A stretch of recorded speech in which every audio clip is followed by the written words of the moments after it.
madaxweyneyna sharafta leh heegan waa biriga heer hiirshabeelle heegan waa heer hiirshabeelle heegan waa intaana taageero ku muujisa heer hiirshabeelle heegan waa heer hiirshabeelle heegan waa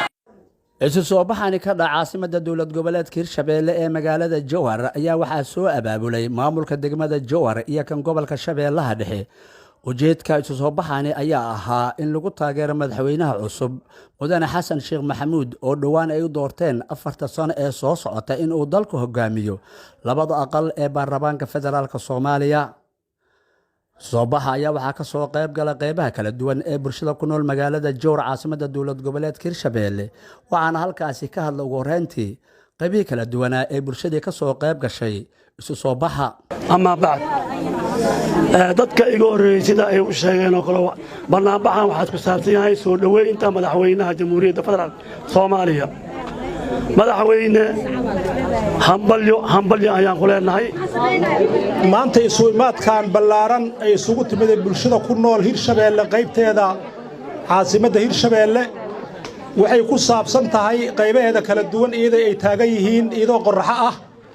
soo dhaweynta ay soo dhaweeyayaan madaxweynaha jamhuuriyadda federaalka Soomaaliya mudane xasan sheekh maxamuud halkan waxa uu sunimid oraxdan aan taaganahay macnaha maxay u taagan yihiin ana loo dhihin waxaan u taaganahay waxa ka mid ah mudane madaxweyne xasan sheekh maxamuud waxaanan u fiirsanaynaa in ilaahay noo soo saaro madaxweyne khayr qabo adigoo ilaahay ka dhigay madaxweynihii la sugaayay oo khayr ka qabay ilaahay mid fiican ka dhigo hana ku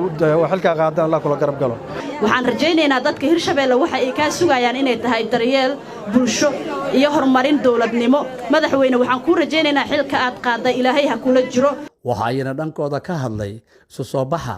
gudoomiyaha degmada Jowhar Ismaan Maxamed Muqtaar Ismaan Baarey iyo duqa magaalada Jowhar Saalax Muuday Cali iyo wasiir ku-xigeenka wasaaradda ganacsiga Hirshabeelle Maxamed Yuusuf Colow ru'aantii isku soo bixitaankeena maanta wuxuu ku saabsan yahay inaan soo dhaweyno hanaankii doorasho ee uu ku soo baxay madaxweynaha jamhuuriyadda federaalka Soomaaliya mudane xasan sheekh maxamuud runaantii reer Jowhar waxaa farxad u ah in uu soo baxo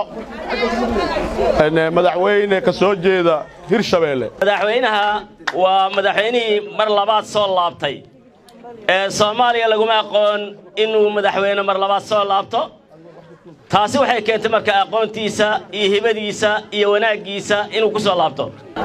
salaan kadib maanta hawshan aan u soo baxnay waa soo dhaweynta madaxweyne xasan sheekh maxamuud xaleena madaxweyne ku soo dhawow dalka Soomaaliya hore uu hogaamin jirtay